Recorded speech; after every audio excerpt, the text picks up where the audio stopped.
Hello everyone, good morning. हम घटना चक्र डिस्कस कर रहे हैं। इंडियन पॉलिटी एंड गवर्नेंस, भारतीय राज्य व्यवस्था एवं शासन। टॉपिक है लोकपाल और महत्वपूर्ण आयोग।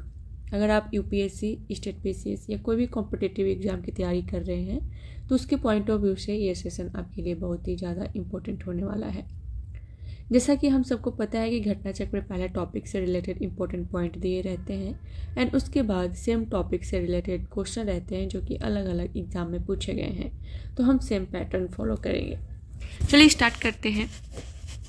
अंतर्राष्ट्रीय स्तर पर नागरिकों की शिकायतों के निवारण हेतु बनाई गई संस्था को ओम्बुड्समैन के नाम से जाना जाता है। एक स्वतंत्र पर्यवेक्षी एजेंसी के रूप में इसकी स्थापना 1809 ईस्वी में स्वीडन में हुई थी। ठीक है। भारतीय लोकतांत्रिक व्यवस्था के अंतर्गत जन शिकायतों के निवारणार्थ ओम्बुड्समैन के समक्ष लोकपाल और लोकायुक्त अधिनियम 2013 1 जनवरी 2014 को राष्ट्रपति द्वारा स्वीकृत किया गया के तहत केंद्रीय स्तर पर लोकपाल एवं राज्यों के स्तर पर लोकायुक्त की नियुक्ति का प्रावधान किया गया है और ये संस्थाएं गैर संवैधानिक दर्जे वाली वैधानिक निकाय हैं। उपर्युक्त अधिनियम के तहत केंद्र स्तर पर लोकपाल संस्था के अंतर्गत एक अध्यक्ष और 8 से अनधिक सदस्यों का प्रावधान किया गया है। लोकपाल के अध्यक्ष और सदस्यों की नियुक्ति राष्ट्रपति द्वारा प्रधानमंत्री की अध्यक्षता वाली चयन समिति की अनुशंसा पर की जाती है। इसको ध्यान में रखना है कि लोकपाल के अध्यक्ष एंड इसके सदस्यों की नियुक्ति किसके द्वारा की जाती है, तो राष्ट्रपति द्वारा प्रधानमंत्री की अध्यक्षता वाली चयन समिति की अनुशंसा पर। और इस समिति में कौन कौन से, प्रधानमंत्री की अध्यक्षता वाली चयन समिति जो है, इस समिति में कौन कौन शामिल होते हैं, तो यहाँ देखिए इस समिति में सदस्यों के रूप में लोकसभा के अध्यक्ष होते हैं। ठीक है। लोकसभा के विपक्ष के नेता भी इसमें होते हैं, इसको ध्यान में रखना है। भारत के मुख्य न्यायमूर्ति या उनके द्वारा नामित उच्चतम न्यायालय का कोई न्यायाधीश तथा प्रधानमंत्री एवं उपर्युक्त सदस्यों द्वारा की गई सिफारिशों के आधार पर राष्ट्रपति द्वारा नामित एक विख्यात विधिवेत्ता शामिल होते हैं। लोकपाल संस्था का गठन मार्च 2019 में किया गया तथा सर्वोच्च न्यायालय के सेवानिवृत्त न्यायाधीश पिनाकी चंद्र घोष इसके प्रथम अध्यक्ष बने थे। ठीक। 10 मार्च 2024 से न्यायमूर्ति AM खानविलकर इसके अध्यक्ष हैं। 5 जनवरी 1966 को मोरारजी देसाई की अध्यक्षता में गठित प्रथम प्रशासनिक सुधार आयोग ने भारत में लोकपाल एवं लोकायुक्त की स्थापना का सुझाव दिया था। तो इसको भी ध्यान में रखना है। सबसे पहले कब इसका सुझाव दिया गया था? 1966 में मोरारजी की देसाई में गठित एक प्रथम प्रशासनिक सुधार आयोग ने भारत में लोकपाल एंड लोकायुक्त की स्थापना का सुझाव दिया था। ठीक। ध्यातव्य है कि बाद में वर्ष 1967 में के हनुमंतया को पहले प्रशासनिक सुधार आयोग का अध्यक्ष बनाया गया था। भारतीय संसद में लोकपाल विधेयक सर्वप्रथम वर्ष 1968 में चौथी लोकसभा में प्रस्तुत किया गया था। भारत में महाराष्ट्र ऐसा पहला राज्य है जहां लोकायुक्त कार्यालय की स्थापना 1972 में हुई थी। इसको ध्यान में रखिएगा। ध्यातव्य है कि उड़ीसा पहला ऐसा राज्य था जिसने लोकायुक्त से संबंधित विधेयक 1970 में पारित किया था, मगर वहां इसे वर्ष 1983 में लागू किया गया। उत्तर प्रदेश लोक आयुक्त अधिनियम 1975 के तहत लोकायुक्त अपना प्रतिवेदन राज्यपाल को सौंपता है, जो उसे विधानमंडल के दोनों सदनों में प्रस्तुत करवाता है। वर्ष 1993 में गठित वोहरा समिति का संबंध राजनेताओं और अपराधियों के बीच गठजोड़ की जांच करने से। इसको ध्यान में रखिए कि वोहरा समिति का संबंध किससे है, तो वोहरा समिति का संबंध जिसकी स्थापना 1993 में हुई थी, इसका संबंध है राजनेताओं और अपराधियों के बीच जो गठजोड़ होता है ना, उसकी जांच करने के लिए। राजमन्नार आयोग ने भारतीय प्रशासनिक सेवा एवं भारतीय पुलिस सेवा को समाप्त करने की सिफारिश की थी। 28 सितंबर 1993 को अनुच्छेद 123 के तहत अपने अधिकारों का प्रयोग करते हुए तत्कालीन राष्ट्रपति ने मानवाधिकार संरक्षण आदेश जारी किया था। ध्यातव्य है कि मानवाधिकार संरक्षण अधिनियम 1993 28 सितंबर 1993 से ही प्रभावी किया गया था। मानवाधिकार संरक्षण अधिनियम 1993 की धारा 221 में मानवाधिकारों को संविधान द्वारा गारंटीकृत तथा अंतर्राष्ट्रीय प्रसंविधानों में समाविष्ट तथा भारत में न्यायालयों द्वारा प्रवर्तनीय व्यक्ति के अधिकारों के रूप में परिभाषित किया गया है। राष्ट्रीय मानवाधिकार आयोग जो है एक सांविधिक मतलब गैर संवैधानिक निकाय है। ये इंपॉर्टेंट हो जाता है। राष्ट्रीय मानवाधिकार आयोग क्या है? एक सांविधिक अधिकार है और इसका गठन 12 अक्टूबर 1993 को किया गया था। इसके अध्यक्ष एवं सदस्यों की नियुक्ति किसके द्वारा की जाती है? राष्ट्रपति द्वारा। राष्ट्रीय मानवाधिकार आयोग के अध्यक्ष एवं सदस्यों की नियुक्ति के लिए गठित समिति में शामिल है प्रधानमंत्री, केंद्रीय गृह मंत्री, लोकसभा एवं राज्यसभा में विपक्ष के नेता, लोकसभा अध्यक्ष तथा राज्यसभा के उपसभापति। तो इसको ध्यान में रखिएगा कि मानवाधिकार आयोग के अध्यक्ष एवं सदस्यों की नियुक्ति जब होती है तो उस नियुक्ति के लिए गठित समिति में कौन कौन शामिल होते हैं? तो इसमें होते हैं प्रधानमंत्री, केंद्रीय गृह मंत्री, लोकसभा एवं राज्यसभा में विपक्ष के नेता। इसको ध्यान में रखिएगा। लोकसभा के अध्यक्ष एंड राज्यसभा के उपसभापति। ध्यान में रखना है यहाँ उपसभापति हैं, ठीक है, क्योंकि राज्यसभा के उपसभापति तो उपराष्ट्रपति होते हैं ना, लेकिन यहाँ राज्यसभा के उपसभापति इसमें शामिल होते हैं। 30 दिसंबर 2024 को उच्चतम न्यायालय के पूर्व न्यायाधीश न्यायमूर्ति वी राम सुब्रमण्यम राष्ट्रीय मानवाधिकार आयोग के नए अध्यक्ष बने हैं। राष्ट्रीय मानवाधिकार आयोग की शक्ति मात्र सलाहकारी प्रकृति की होती है। मानवाधिकार संरक्षण संशोधन अधिनियम 2019 भारत के मुख्य न्यायाधीश अथवा उच्चतम न्यायालय के न्यायाधीश रहे किसी व्यक्ति को राष्ट्रीय मानवाधिकार आयोग के अध्यक्ष के रूप में नियुक्त किए जा सकने हेतु पात्र बनाता है। आयोग के गैर सदस्यों सिविल सोसाइटी की संख्या को 2 से बढ़ाकर 3 किया गया है, जिनमें एक महिला होगी। संशोधन अधिनियम 2019 के अनुसार राष्ट्रीय पिछड़ा वर्ग आयोग के अध्यक्ष, राष्ट्रीय बाल अधिकार संरक्षण आयोग के अध्यक्ष और दिव्यांगजनों संबंधी मुख्य आयुक्त को भी आयोग के सदस्य के रूप में सम्मिलित किया गया है। राष्ट्रीय अल्पसंख्यक आयोग, राष्ट्रीय अनुसूचित जाति आयोग, राष्ट्रीय अनुसूचित जनजाति आयोग तथा राष्ट्रीय महिला आयोग के चेयरपर्सन पहले से ही इसके सदस्य होते हैं। संशोधित अधिनियम 2019 द्वारा राष्ट्रीय आयोग और राज्य आयोगों के अध्यक्षों एवं सदस्यों की पदावधि को 5 वर्ष से कम करके 3 वर्ष किए जाने संबंधी प्रावधान किया गया है। यह संशोधन अधिनियम राज्य के मुख्य न्यायाधीश अथवा उच्च न्यायालय के न्यायाधीश रहे किसी व्यक्ति को राज्य मानवाधिकार आयोग के अध्यक्ष के रूप में नियुक्त किए जा सकने हेतु पात्र बनाता है। राज्य मानवाधिकार आयोग के अध्यक्ष एवं सदस्यों की नियुक्ति संबंधित राज्य के राज्यपाल द्वारा की जाती है। तो इसको ध्यान में रखिएगा कि राज्य मानवाधिकार आयोग की नियुक्ति किसके द्वारा की जाती है? राज्यपाल के द्वारा। भारत का विधि आयोग जो है एक गैर सांविधिक निकाय है, जिसे विधि और न्याय मंत्रालय भारत सरकार के विधि कार्य विभाग की अधिसूचना द्वारा गठित किया जाता है। स्वतंत्र भारत का पहला विधि आयोग 1955 में MC सेतलवार की अध्यक्षता में गठित किया गया था। नवंबर 2022 में न्यायमूर्ति ऋतुराज अवस्थी की अध्यक्षता में भारत के 22वें विधि आयोग का गठन किया गया था। 1 सितंबर 2024 से 31 अगस्त 2027 तक 3 वर्षों की अवधि के लिए भारत के 23वें विधि आयोग के गठन को राष्ट्रपति द्वारा स्वीकृति प्रदान की गई है। राष्ट्रीय अल्पसंख्यक आयोग का गठन मूलतः अल्पसंख्यक आयोग के रूप में 1978 में किया गया था तथा इसे संसद के 1992 के अधिनियम 17 मई 1993 से प्रभावी के तहत सांविधिक वैधानिक दर्जा प्रदान करते हुए वर्तमान स्वरूप दिया गया। केंद्र सरकार द्वारा पहले 5 समुदायों मुस्लिम, ईसाई, सिख, बौद्ध एवं पारसी को अल्पसंख्यक समुदाय के रूप में अधिसूचित किया गया था। इसको ध्यान में रखिएगा, ठीक है। लेकिन तथा 27 जनवरी 2024 को जैनों को भी अल्पसंख्यक समुदाय के रूप में अधिसूचित किया गया। तो इसको ध्यान में रखना है कि अभी अल्पसंख्यक समुदाय के रूप में कौन कौन से शामिल हैं। इसमें है मुस्लिम, ईसाई, सिख, बौद्ध, पारसी और जैन इसमें शामिल है अल्पसंख्यक समुदाय में। राष्ट्रीय महिला आयोग का गठन एक सांविधिक निकाय के रूप में राष्ट्रीय महिला आयोग अधिनियम 1990 के तहत जनवरी 1992 में किया गया था।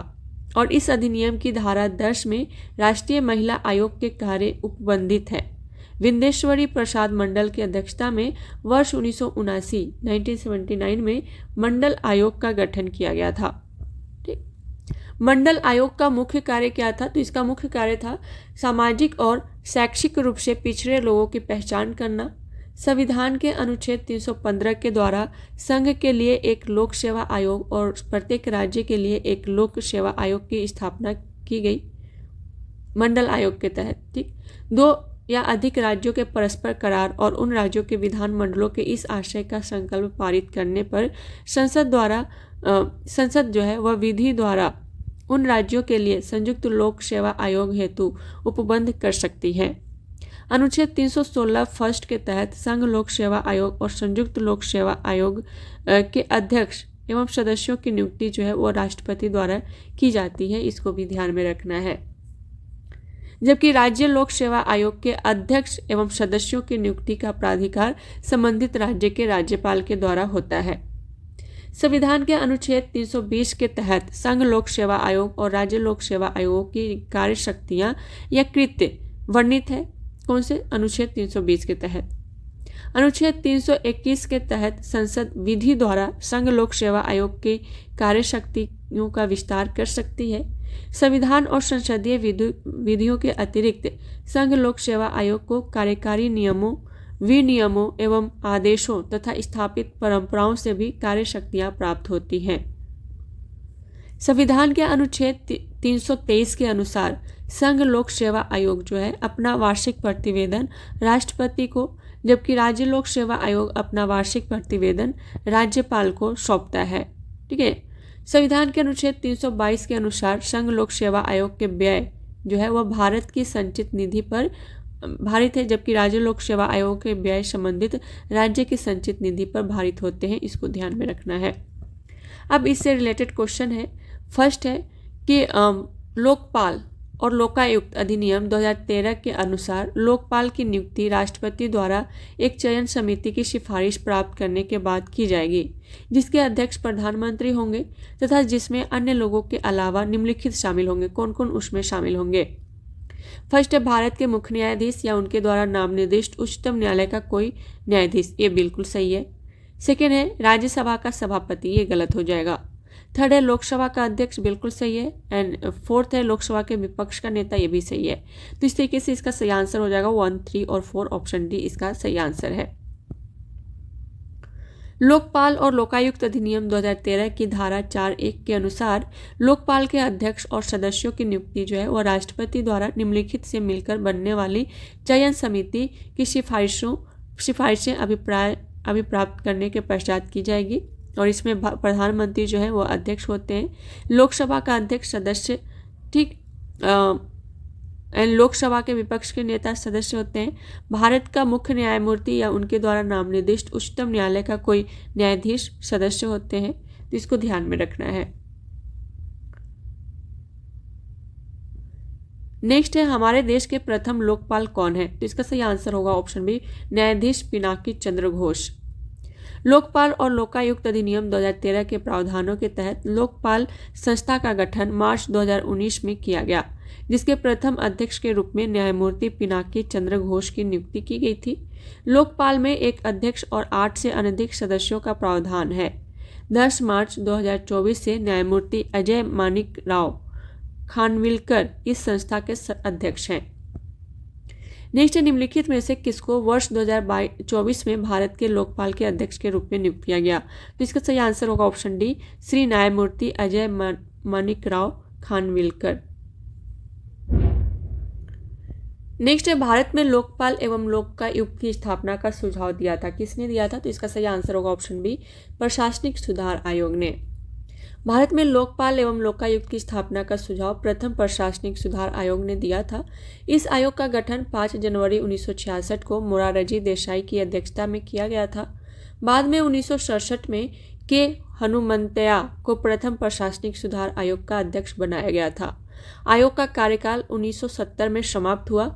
ओम्बुड्समैन का भारतीय प्रतिमान लोकपाल है एवं स्वतंत्र पर्यवेक्षी एजेंसी के रूप में इसकी स्थापना सर्वप्रथम 1809 ईस्वी में स्वीडन में की गई थी। नेक्स्ट है सही उत्तर चुने। राज्य स्तर पर लोक आयुक्त की नियुक्ति की सर्वप्रथम अनुशंसा किसने की थी? तो इसका सही आंसर होगा ऑप्शन ए, भारत का प्रशासनिक सुधार आयोग ने। नेक्स्ट है ओम्बुड्समैन का भारतीय प्रतिमान है, तो इसका सही आंसर होगा ऑप्शन डी, लोकपाल। नेक्स्ट, निम्न में से किस आयोग या समिति ने स्थानीय संस्था ओम्बुड्समैन का बनाने का सुझाव दिया? तो इसका सही आंसर होगा ऑप्शन ए, प्रथम प्रशासनिक सुधार आयोग। नेक्स्ट है प्रशासनिक सुधार आयोग जिसने पहली बार लोकपाल तथा लोकायुक्त बनाने की संस्तुति की थी, के अध्यक्ष कौन थे? तो इसका सही आंसर होगा option A, Morarji Desai. Next है संसद में पहला लोकपाल विधेयक कब रखा गया था? तो इसका सही आंसर होगा ऑप्शन सी, 1968 में। संसद में पहला लोकपाल विधेयक वर्ष 1968 में चौथी लोकसभा में प्रस्तुत किया गया था, जहां यह 1969 में पारित भी हुआ, परंतु राज्यसभा में लंबित रहने की स्थिति में ही चौथी लोकसभा के विघटित होने के कारण यह विधेयक व्यपगत हो गया था। नेक्स्ट क्वेश्चन है कि लोकपाल विधेयक 2011 के संबंध में निम्न में से कौन सा कथन सही है? फर्स्ट है लोकसभा में 4 अगस्त 2011 को इसे पुनः स्थापित किया गया था, बिल्कुल सही है। सेकेंड है कि श्री पी चिदम्बरम गृह मंत्री द्वारा इसे पुनः स्थापित किया गया था, ये गलत हो जाएगा। थर्ड है कि इसे स्थायी समिति को भेज दिया गया है, इसको सही है। एंड फोर्थ है कि सिविल सोसाइटी के सदस्यों द्वारा इसे कमजोर कहा गया है, तो ये भी सही है। इस तरीके से इसका सही आंसर होगा ऑप्शन डी, 1, 3 और 4 सही है।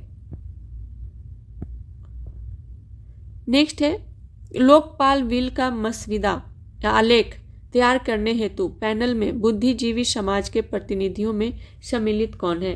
तो ये Anna Hazare, Santosh Hegde and Shanti Bhushan. 1, 3 and 5 option D इसका सही आंसर होगा। नागरिक समाज की ओर से लोकपाल बिल का मसविदा आलेख तैयार करने वाली समिति में 5 सदस्य थे, अन्ना हजारे, अरविंद केजरीवाल, शांति भूषण, एन संतोष हेगड़े एवं प्रशांत भूषण।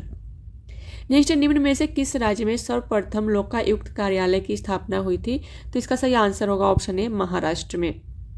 भारत में महाराष्ट्र ऐसा पहला राज्य है जहां लोकायुक्त कार्यालय की स्थापना महाराष्ट्र लोकायुक्त और उप लोकायुक्त अधिनियम 1971 के तहत 1972 में की गई थी। ओडिशा पहला ऐसा राज्य था जिसने लोकायुक्त की स्थापना से संबंधित विधान 1970 में पारित किया था, लेकिन वहां यह संस्था वर्ष 1983 में जाकर ही इस अस्तित्व में आई थी। नेक्स्ट क्वेश्चन है किस राज्य में पहला लोकायुक्त स्थापित हुआ था? तो इसका सही आंसर होगा ऑप्शन सी, महाराष्ट्र। नेक्स्ट, निम्न में से किस राज्य ने सर्वप्रथम लोकायुक्त संस्था की स्थापना की थी? तो इसका सही आंसर होगा ऑप्शन बी, महाराष्ट्र। नेक्स्ट है उत्तर प्रदेश का लोकायुक्त अपना प्रतिवेदन प्रस्तुत करता है, तो इसका सही आंसर होगा ऑप्शन सी, राज्यपाल को। उत्तर प्रदेश जो है वो लोकायुक्त और उप लोकायुक्त अधिनियम 1975 के तहत लोकायुक्त अपना प्रतिवेदन राज्यपाल को सौंपता है, जिसे राज्य विधानमंडल के दोनों सदनों के पटल पर प्रस्तुत किया जाता है। नेक्स्ट है उत्तर प्रदेश के लोकायुक्त की पदधारणा अवधि कितनी है? तो इसका सही आंसर होगा ऑप्शन ए, 5 वर्ष। उत्तर प्रदेश के लोकायुक्त की पदधारणा अवधि वर्तमान में 5 वर्ष या 70 वर्ष की आयु तक जो भी पहले हो निर्धारित है। उत्तर प्रदेश लोकायुक्त और उप लोकायुक्त अधिनियम 1975 के तहत पहले लोकायुक्त अथवा उप लोकायुक्त की पदधारणा अवधि उसके पद धारण करने की तिथि से 6 वर्ष निर्धारित थी, ठीक। लेकिन वर्ष 2012 में उत्तर प्रदेश लोकायुक्त और उप लोकायुक्त संशोधन अधिनियम 2012 के द्वारा इसकी पदधारणा अवधि को 6 वर्ष से बढ़ाकर 8 वर्ष कर दिया गया था और साथ ही इसके उत्तराधिकारी के पद ग्रहण करने तक इसके पद पर बने रहने का भी प्रावधान किया गया था। उत्तर प्रदेश में लोकायुक्त की पदधारणा अवधि को फरवरी 2024 के अधिनियम द्वारा पुनः संशोधित कर 5 वर्ष या 70 वर्ष की आयु तक जो भी पहले हो कर दिया गया है। नेक्स्ट क्वेश्चन है कि राजस्थान लोकायुक्त और उप लोकायुक्त अधिनियम 1973 की धारा 7 के तहत लोकायुक्त को कुछ मामलों में मंत्रियों और लोक सेवकों के खिलाफ आरोपों की जांच करने का अधिकार है। निम्नलिखित में से कौन सा विषय उन जांचों का हिस्सा नहीं है? फर्स्ट है कि लोक सेवकों द्वारा पहुंचाई गई अकारण हानि या पीड़ा। सेकंड है कि अपने या किसी अन्य व्यक्ति के लिए अवैध लाभ प्राप्त करने के लिए एक लोक सेवक के रूप में अपनी आधिकारिक स्थिति का दुरुपयोग करना। ऑप्शन सी है कि महिलाओं का यौन उत्पीड़न, जातिगत भेदभाव और बच्चों के खिलाफ हिंसा। एंड ऑप्शन डी है लोक सेवक की हैसियत से भ्रष्टाचार का दोषी होने या पारदर्शिता की कमी से संबंधित हो सकता है। हमसे पूछा गया कौन सा इसका हिस्सा नहीं है, तो इसका सही आंसर होगा ऑप्शन सी। ठीक। राजस्थान लोकायुक्त और उप लोकायुक्त अधिनियम की धारा 7 के तहत लोकायुक्त को मंत्रियों और लोक सेवकों के विरुद्ध कुछ मामलों में अभिकथनों या आरोपों की जांच करने का अधिकार प्राप्त है। इस अधिनियम की धारा 2 के खंड ख के अनुसार इस संदर्भ में अभिकथनों में शामिल है यदि उस लोक सेवक ने अपने लिए या किसी अन्य व्यक्ति के लिए कोई अभिलाभ या अनुग्रह अभिप्राप्त करने या किसी अन्य व्यक्ति को अनुचित अपहानि या कष्ट पहुंचाने के लिए ऐसे लोक सेवक के रूप में अपनी शक्ति का दुरुपयोग किया है। सेकेंड है वह लोक सेवक इस रूप में अपने कृत्यों का निर्वहन करने में व्यक्तिगत हित अथवा अनुचित या भ्रष्ट हेतुओं से प्रेरित था। और थर्ड है कि वह लोक सेवक अपनी उस हैसियत से भ्रष्टाचार या सच्चरिता की कमी का दोषी है। नीचे 2014 में नरपत मल लोढ़ा की अध्यक्षता में गठित समिति निम्न में से किस विषय से संबंधित है, तो इसका सही आंसर होगा ऑप्शन डी लोकायुक्त। वर्ष 2014 में राजस्थान में राज्य की तत्कालीन महाधिवक्ता नरपत मल लोढ़ा की अध्यक्षता में एक उच्च स्तरीय समिति लोकायुक्त अधिनियम को सशक्त और प्रभावी बनाने एवं इसके दायरे को विस्तृत करने के संदर्भ में विभिन्न हितधारकों से विचार विमर्श कर तत्संबंधी सुझाव देने के लिए गठित की गई थी। नेक्स्ट क्वेश्चन है, नीचे 2 वक्तव्य दिए गए हैं। ठीक है। कथन है कि अल्पसंख्यक शब्द की भारत के संविधान में परिभाषा नहीं दी गई है। बिल्कुल सही है। सेकेंड है कि अल्पसंख्यक आयोग संवैधानिक निकाय नहीं है। यह भी सही है। तो इस तरीके से ए और आर दोनों सही है, लेकिन व्याख्या सही नहीं है। ऑप्शन बी इसका सही आंसर है। अल्पसंख्यक शब्द भारतीय संविधान में परिभाषित नहीं है तथा राष्ट्रीय अल्पसंख्यक आयोग एक सांविधिक निकाय है, न कि संवैधानिक, क्योंकि इसका गठन संसद द्वारा अधिनियमित राष्ट्रीय अल्पसंख्यक आयोग अधिनियम 1992 के द्वारा किया गया था। ठीक है। नेक्स्ट क्वेश्चन है, भारत में अल्पसंख्यकों के विषय में निम्नलिखित तो कथनों पर विचार कीजिए। फर्स्ट है कि भारत सरकार ने 5 समुदायों यथा मुसलमान, सिखों, ईसाइयों, बौद्धों और पारसियों को अल्पसंख्यक के रूप में अनुसूचित किया है। सेकेंड है कि राष्ट्रीय अल्पसंख्यक आयोग को 1993 में सांविधिक दर्जा दिया गया है। थर्ड है कि भारत में सबसे छोटा धार्मिक समुदाय पारसी समुदाय है। फोर्थ है कि भारत का संविधान धार्मिक और भाषाई अल्पसंख्यकों को मान्यता और संरक्षण देता है। तो इसका एक्सप्लेनेशन देखिए कि भारतीय संविधान जो है यह धार्मिक व भाषाई आधार पर अल्पसंख्यकों का निर्धारण करता है। जब यह प्रश्न पूछा गया था 2001 में, उस टाइम 5 समुदाय को अल्पसंख्यकों के रूप में अनुसूचित किया गया था, लेकिन वर्तमान में 6 समुदाय हैं। भारत में 6 समुदाय हैं। मुसलमान, सिख, ईसाई, बौद्ध, पारसी और जैन को अल्पसंख्यकों के रूप में अनुसूचित किया गया है। 27 जनवरी 2014 को भारत सरकार द्वारा जैन समुदाय को अल्पसंख्यक अधिसूचित किया गया। सरकार ने राष्ट्रीय अल्पसंख्यक आयोग को 1992 के संसदीय अधिनियम 17 मई 1993 से प्रभावी है के तहत सांविधिक दर्जा दिया गया था, जिसका गठन मूलतः अल्पसंख्यक आयोग के रूप में केंद्रीय गृह मंत्रालय के तहत 1978 में किया गया था। अधिसूचित अल्पसंख्यकों में सबसे छोटा समुदाय पारसी समुदाय है, किंतु इससे भी छोटे अनेक धार्मिक समुदाय विद्यमान है जिन्हें यद्यपि की मान्यता प्राप्त नहीं है। ठीक। नेक्स्ट क्वेश्चन है कि भाषाई अल्पसंख्यकों के लिए विशेष अधिकारी के संदर्भ में निम्नलिखित कथनों पर विचार कीजिए। फर्स्ट है कि संविधान में प्रत्येक राज्य हेतु भाषाई अल्पसंख्यकों के लिए विशेष अधिकारी के पद का प्रावधान किया गया है। गलत हो जाएगा। सेकेंड है कि 9वें संविधान संशोधन अधिनियम द्वारा इसके लिए एक नया अनुच्छेद 350B जोड़ा गया। ये भी गलत हो जाएगा। तो इस तरीके से इसका सही आंसर है ऑप्शन बी, ना तो 1 ना ही 2, कोई भी कथन सही नहीं है। 7वें संविधान संशोधन अधिनियम 1956 की धारा 21 द्वारा संविधान में जोड़े गए अनुच्छेदों 350A और 350B के तहत क्रमशः प्राथमिक स्तर पर मातृभाषा में शिक्षा की सुविधाएं तथा भाषाई अल्पसंख्यक वर्गों के लिए विशेष अधिकारी के संबंध में उपबंध किए गए हैं।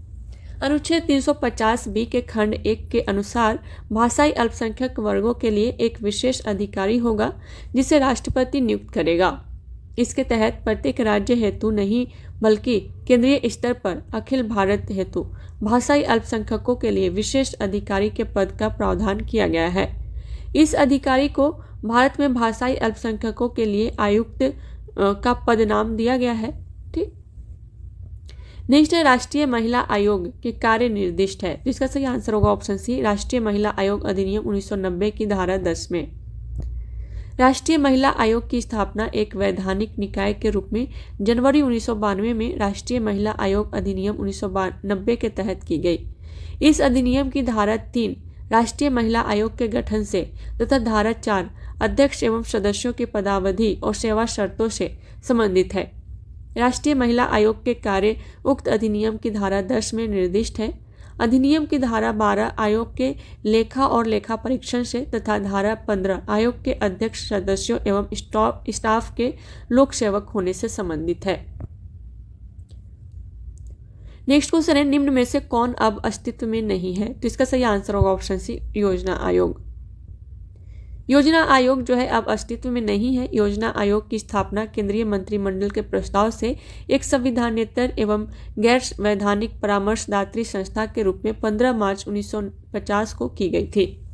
इसके स्थान पर केंद्रीय मंत्रिमंडल के प्रस्ताव से 1 जनवरी 1915 को नीति आयोग, ठीक है, नीति का फुल फॉर्म है national institution for transforming India, का गठन किया गया है। राष्ट्रीय महिला आयोग वर्ष 1990 के संसदीय अधिनियम 31 जनवरी 1992 से प्रभावी। इसके तहत राष्ट्रीय अल्पसंख्यक आयोग वर्ष 1992 में के संसदीय अधिनियम जो कि 17 मई 1993 से प्रभावी। इसके तहत तथा राष्ट्रीय मानवाधिकार आयोग वर्ष 1993 के संसदीय अधिनियम 28 सितंबर 1993 से प्रभावी के तहत वैधानिक निकाय के रूप में अस्तित्व में है। नेक्स्ट क्वेश्चन है, 1952 में भारत सरकार ने निम्नलिखित में से किसको माध्यमिक शिक्षा आयोग का अध्यक्ष नियुक्त किया गया था? तो इसका सही आंसर होगा ऑप्शन डी, लक्ष्मण स्वामी मुदालियर। ठीक है, भारत सरकार द्वारा सितंबर 1952 में मद्रास विश्वविद्यालय के तत्कालीन कुलपति डॉक्टर ए लक्ष्मण स्वामी मुदालियर की अध्यक्षता में माध्यमिक शिक्षा आयोग का गठन किया गया था। नेक्स्ट है, वोहरा समिति के अध्ययन के लिए बनाई गई थी। किसके अध्ययन के लिए? तो इसका सही आंसर होगा ऑप्शन सी, राजनेताओं तथा अपराधियों की साठगांठ के अध्ययन के लिए। वोहरा समिति का गठन जो है वह राजनेताओं और अपराधियों के बीच साठगांठ की जांच करने के लिए जुलाई 1993 में तत्कालीन गृह सचिव एन वोहरा की अध्यक्षता में किया गया था और इस समिति ने अपनी रिपोर्ट अक्टूबर 1993 में सौंपी थी। नेक्स्ट क्वेश्चन है, उस समिति का नाम बताएं जिसने राजनीतिज्ञों व अपराधियों के गठबंधन की जांच की व रिपोर्ट दी। तो इसका सही आंसर होगा ऑप्शन बी, वोहरा समिति। नेक्स्ट है, भारतीय प्रशासनिक सेवा और भारतीय पुलिस सेवा को समाप्त करने की सिफारिश किसने की थी? तो इसका सही आंसर होगा ऑप्शन डी, राजमन्नार आयोग ने। ठीक, नेक्स्ट है कि मूल अधिकारों के अतिरिक्त भारत के संविधान का निम्नलिखित में से कौन सा या कौन से भाग मानव अधिकारों की सार्वभौमिक घोषणा 1948 के सिद्धांतों एवं प्रावधानों को प्रतिबिंबित करता है? तो इसका सही आंसर होगा उद्देशिका, राज्य की नीति के निर्देशक तत्व एंड मूल कर्तव्य। ऑप्शन डी 1, 2 और 3। 10 दिसंबर 1948 को संयुक्त राष्ट्र महासभा ने पेरिस में मानव अधिकारों की सार्वभौमिक घोषणा को अंगीकृत किया था। भारतीय संविधान की उद्देशिका, मूल अधिकार, राज्य के नीति निर्देशक तत्व एवं मूल कर्तव्य मानव अधिकारों की सार्वभौमिक घोषणा 1948 के सिद्धांतों एवं प्रावधानों को प्रतिबिंबित करते हैं। मानव अधिकारों की सार्वभौमिक घोषणा 1948 के अनुच्छेद 29 में विशेष रूप से भारतीय संविधान के मौलिक कर्तव्य प्रतिबिंबित होते हैं। मानव अधिकारों की सार्वभौमिक घोषणा में कुल 30 अनुच्छेदों का वर्णन है। नेक्स्ट है, संयुक्त राष्ट्र द्वारा मानव अधिकारों की विश्वव्यापी घोषणा को कब अपनाया गया था? तो इसका सही आंसर होगा ऑप्शन डी, 10 दिसंबर 1948 को। नेक्स्ट है, universal declaration of human rights में कुल कितने अनुच्छेद हैं? तो इसका सही आंसर होगा option C, 30। Universal declaration of human rights अर्थात मानवाधिकारों की सार्वभौमिक घोषणा में कुल 30 अनुच्छेद हैं और इसे संयुक्त राष्ट्र महासभा द्वारा 10 दिसंबर 1948 को अंगीकृत किया गया था। नेक्स्ट है, 10 दिसंबर मनाया जाता है मानवाधिकार दिवस के रूप में। ऑप्शन ए इसका सही आंसर है। 10 दिसंबर जो है यह मानवाधिकार दिवस के रूप में मनाया जाता है। इसी दिन 1948 में संयुक्त राष्ट्र महासभा द्वारा मानवाधिकारों की सार्वभौमिक घोषणा स्वीकार की गई थी। इस दिवस की औपचारिक स्थापना महासभा द्वारा वर्ष 1950 में की गई थी। विश्व स्वास्थ्य दिवस 7 अप्रैल को, UN दिवस 24 अक्टूबर को तथा मजदूर दिवस जो है 1 मई को मनाया जाता है। नेक्स्ट है मानव अधिकारों की अवधारणा का प्रमुख बल है। तो इसका सही आंसर होगा ऑप्शन डी, मानव होने के नाते मानव गरिमा पर। मानव अधिकारों की सार्वभौमिक घोषणा की प्रस्तावना में मानव जाति की जन्मजात गरिमा और सम्मान तथा अधिकारों पर बल दिया गया है। अतः मानव अधिकारों की अवधारणा का प्रमुख बल मानव होने के नाते मानव गरिमा पर है।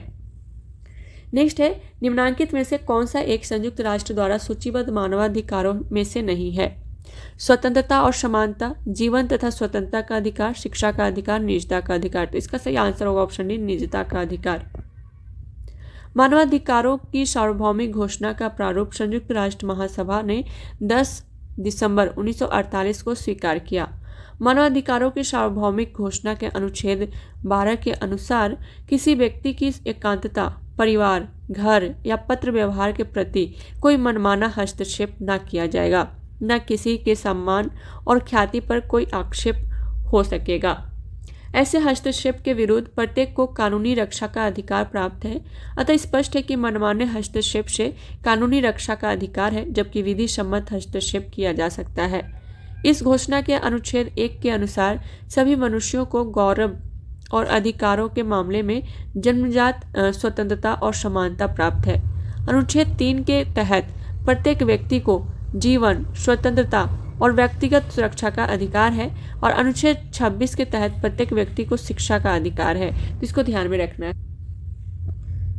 नेक्स्ट क्वेश्चन है संयुक्त राष्ट्र महासभा द्वारा अपनाई गई मानव अधिकारों की सार्वभौमिक घोषणा में निम्नलिखित में से कौन सा शामिल नहीं है?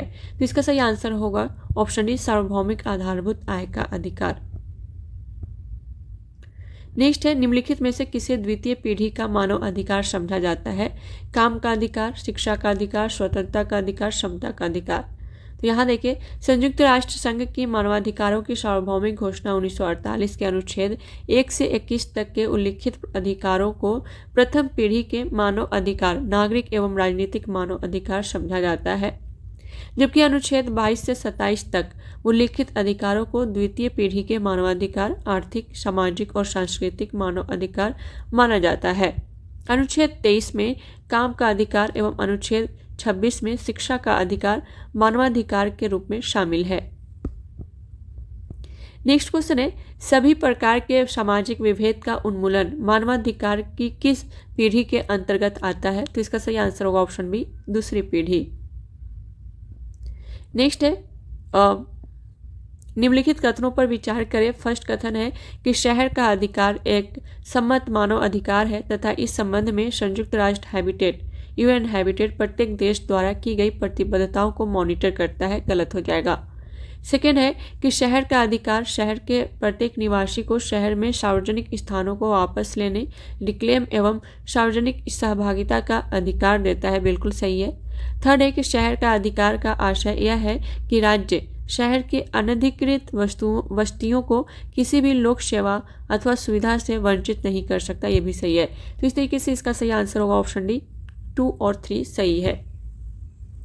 शहर का अधिकार का विचार एवं स्लोगन सर्वप्रथम फ्रांसीसी विचारक एवं समाज विज्ञानी हेनरी लेफेबर द्वारा 1968 में प्रस्तुत किया गया था। लैटिन अमेरिकी और यूरोपीय देशों में सामाजिक आंदोलनों द्वारा इसे लोकप्रिय किया गया। शहर का अधिकार वस्तुतः एक शहरी विकास का मॉडल है जो सभी नागरिकों को शामिल करता है। शहर का अधिकार शहर के सभी निवासियों, आप्रवासियों, मलिन बस्ती निवासियों एवं बेघरों सहित के लिए शहरी जीवन तक समान पहुंच को मूलभूत मानव अधिकार के रूप में मान्यता देता है। यह शहर के प्रत्येक निवासी को शहर में सार्वजनिक स्थानों को वापस लेने एवं सार्वजनिक सहभागिता का अधिकार देता है तथा इसका तात्पर्य यह है कि राज्य शहरों में लोक सेवाएं और सुविधाएं उपलब्ध कराने के संदर्भ में वैध बस्तियों एवं अनधिकृत बस्तियों के निवासियों में कोई भेदभाव नहीं कर सकता। अर्थात राज्य जो है वो शहर की अनधिकृत बस्तियों को किसी भी लोक सेवा अथवा सुविधा से वंचित नहीं कर सकता। ठीक है। अक्टूबर 2016 में क्विटो इक्वेडोर में संपन्न आवासन एवं सतत शहरी विकास पर संयुक्त राष्ट्र सम्मेलन हैबिटेट में अपनाए गए नए शहरी एजेंडा में यद्यपि शहर के अधिकार को शामिल किया गया, तथापि इसे स्पष्ट रूप से सार्वभौमिक मानव अधिकार के रूप में मान्यता नहीं दी गई। इसके बजाय इस एजेंडे में सरकारों को अपने कानूनों में शहर के अधिकार को शामिल करने हेतु प्रोत्साहित किए जाने पर बल दिया गया। नेक्स्ट क्वेश्चन है कि 1993 में राष्ट्रपति द्वारा मानवाधिकार संरक्षण अध्यादेश जारी किया गया था। तो इसका सही आंसर होगा ऑप्शन ए, अनुच्छेद 123। भारतीय संविधान के अनुच्छेद 123 के तहत राष्ट्रपति को यह अधिकार है कि संसद के सत्र न होने की स्थिति में वह अध्यादेश जारी कर सकता है। 28 सितंबर 1993 को इसी अनुच्छेद के तहत राष्ट्रपति ने मानवाधिकार संरक्षण अध्यादेश जारी किया था और इसे मानवाधिकार संरक्षण अधिनियम 1993 से प्रतिस्थापित किया गया। उल्लेखनीय है कि यद्यपि यह अधिनियम राष्ट्रपति की स्वीकृति के बाद 8 जनवरी 1994 को अधिसूचित किया गया था, तथापि इसे तत्संबंधी अध्यादेश जारी होने की तिथि 28 सितंबर 1993 से प्रभावित किया गया। नेक्स्ट क्वेश्चन है कि भारत में मानवाधिकार संरक्षण अधिनियम कब लागू हुआ? तो इसका सही आंसर होगा ऑप्शन डी, 1993 में। नेक्स्ट है मानव अधिकार संरक्षण अधिनियम के संबंध में कौन सा कथन सही है? तो इसका सही आंसर होगा ऑप्शन बी, यह अधिनियम 28 सितंबर 1993 को प्रवृत्त हुआ। नेक्स्ट है कि मानव अधिकार संरक्षण अधिनियम 1993 का उद्देश्य क्या था? फर्स्ट है कि मानव अधिकारों को बेहतर संरक्षण, बिल्कुल सही है। सेकेंड है मानव अधिकार सुरक्षा आयोग का गठन, बिल्कुल सही है। ऑप्शन सी है राज्य में मानव अधिकार सुरक्षा आयोग का गठन, बिल्कुल सही है। एंड ऑप्शन डी है उपयुक्त सभी। तो इसका सही आंसर होगा ऑप्शन डी, उपयुक्त सभी। मानव अधिकार संरक्षण अधिनियम 1993 भारत में मानव अधिकारों के बेहतर संरक्षण के लिए राष्ट्रीय मानव अधिकार आयोग, राज्यों में मानव अधिकार आयोगों और मानव अधिकार न्यायालयों का गठन करने तथा उससे संबंधित आनुषंगिक विषयों को समाविष्ट करने हेतु अधिनियमित किया गया था। नेक्स्ट क्वेश्चन है कि निम्नलिखित में से कौन सा अधिकार राष्ट्रीय मानवाधिकार आयोग के दायरे में नहीं आता है? फर्स्ट है समानता से संबंधित अधिकार, सेकेंड है शिक्षा से संबंधित अधिकार, थर्ड है जीवन से संबंधित अधिकार एंड फोर्थ है स्वतंत्रता से संबंधित अधिकार। तो इसका एक्सप्लेनेशन देखिए। मानवाधिकार संरक्षण अधिनियम 1993 की धारा 2 के खंड 1 घ के अनुसार मानव अधिकार से जीवन, स्वतंत्रता, समानता और व्यक्ति की गरिमा से संबंधित ऐसे अधिकार अभिप्रेत हैं जो संविधान द्वारा प्रत्याभूत किए गए हैं या अंतर्राष्ट्रीय प्रसंविधाओं में सन्निविष्ट और भारत के न्यायालयों द्वारा प्रवर्तनीय है।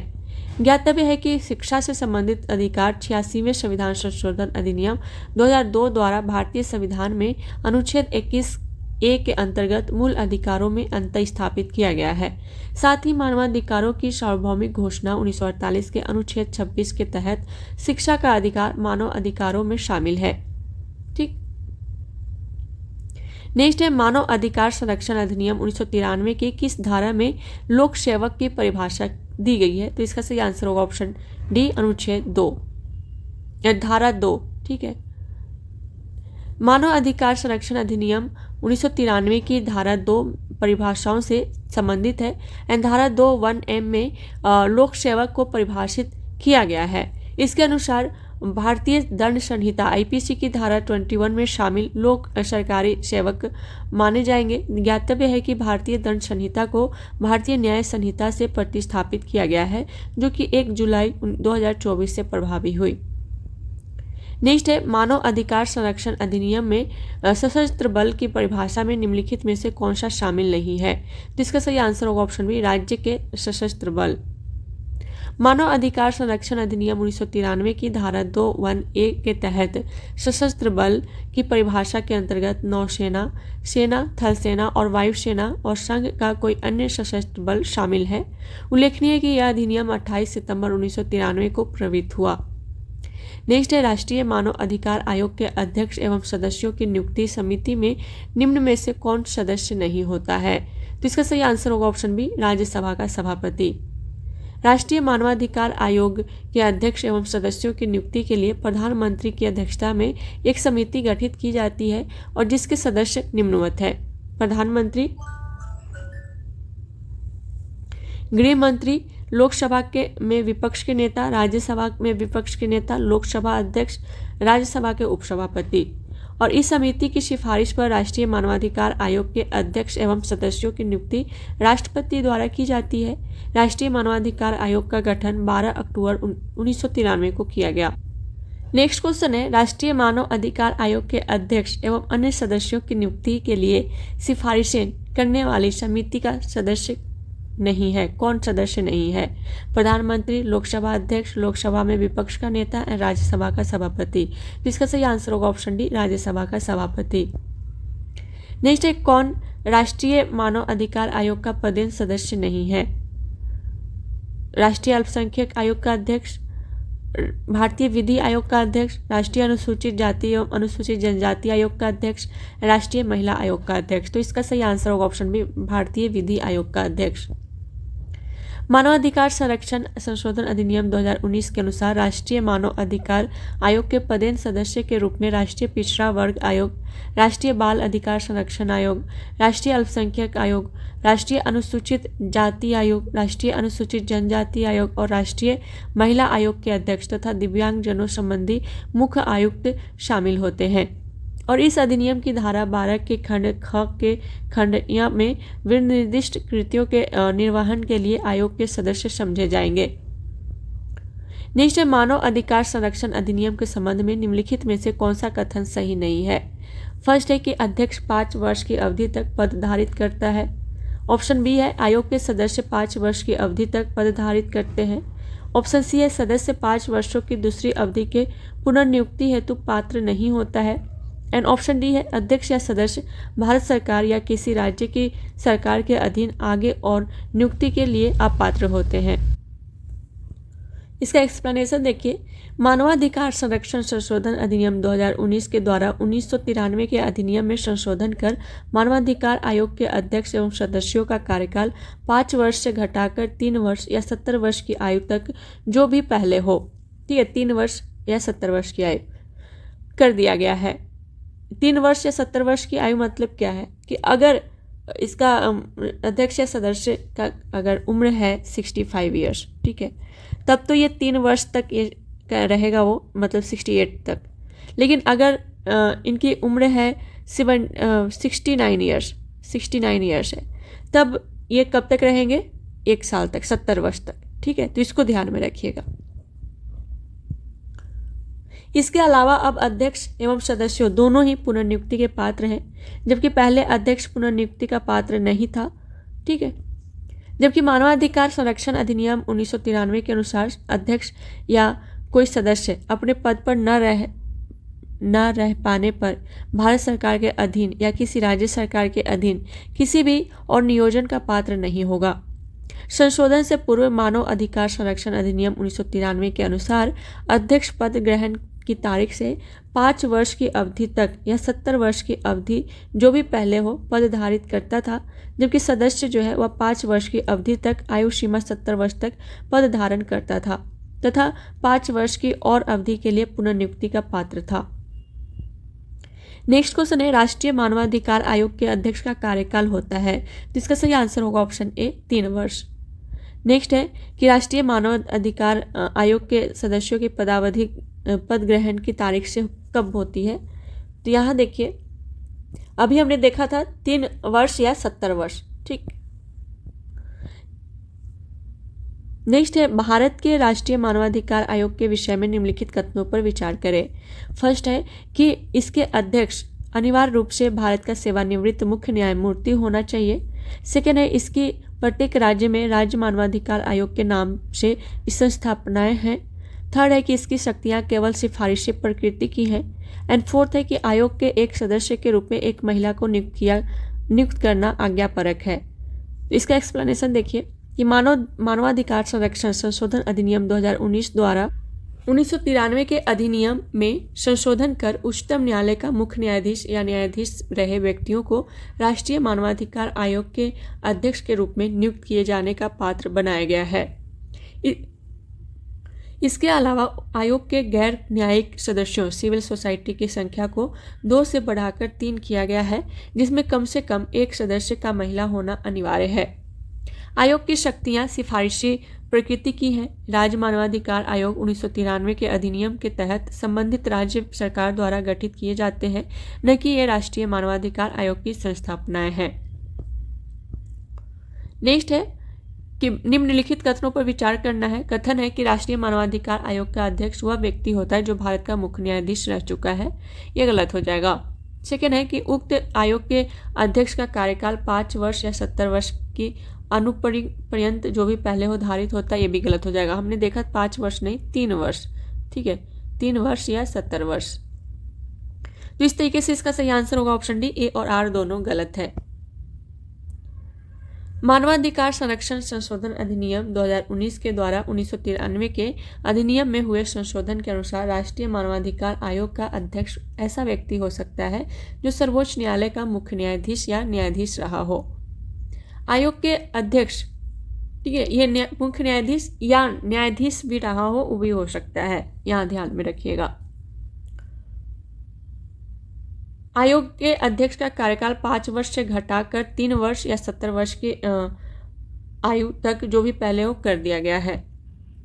नेक्स्ट है कि राष्ट्रीय मानवाधिकार आयोग अधिनियम 1993 के अनुसार निम्नलिखित में से कौन एक इस आयोग का अध्यक्ष बन सकता है। फर्स्ट है उच्चतम न्यायालय का कोई सेवारत न्यायाधीश। सेकेंड है उच्च न्यायालय का कोई सेवारत न्यायाधीश। थर्ड है केवल भारत का कोई सेवानिवृत्त मुख्य न्यायाधीश। एंड फोर्थ है कि केवल उच्च न्यायालय का कोई सेवानिवृत्त मुख्य न्यायाधीश। तो अभी हमने देखा कि कौन बन सकता है। यहाँ देखिए, मानवाधिकार संरक्षण अधिनियम 2019 के द्वारा 1993 के अधिनियम में हुए संशोधन के अनुसार राष्ट्रीय मानवाधिकार आयोग का अध्यक्ष ऐसा व्यक्ति हो सकता है जो सर्वोच्च न्यायालय का मुख्य न्यायाधीश या न्यायाधीश रहा हो। नेक्स्ट, निम्नलिखित में से कौन भारत के मानवाधिकार आयोग के प्रथम अध्यक्ष थे। तो इसका सही आंसर होगा ऑप्शन डी, न्यायमूर्ति रंगनाथ मिश्रा। भारत के राष्ट्रीय मानवाधिकार आयोग की स्थापना 12 अक्टूबर 1993 को की गई थी। इसके प्रथम अध्यक्ष भारत के पूर्व मुख्य न्यायाधीश न्यायमूर्ति रंगनाथ मिश्रा थे, जो कि 12 अक्टूबर 1993 से 24 अक्टूबर 1996 तक 12 अक्टूबर 1993 से 24 नवंबर 1996 तक इस पद पर रहे। नेक्स्ट है, भारत में राष्ट्रीय मानवाधिकार आयोग का वर्तमान अध्यक्ष कौन है। तो अभी इसके मानवाधिकार का वर्तमान अध्यक्ष कौन है। न्यायमूर्ति वी रामा सुब्रमण्यन, ठीक है, वी रामा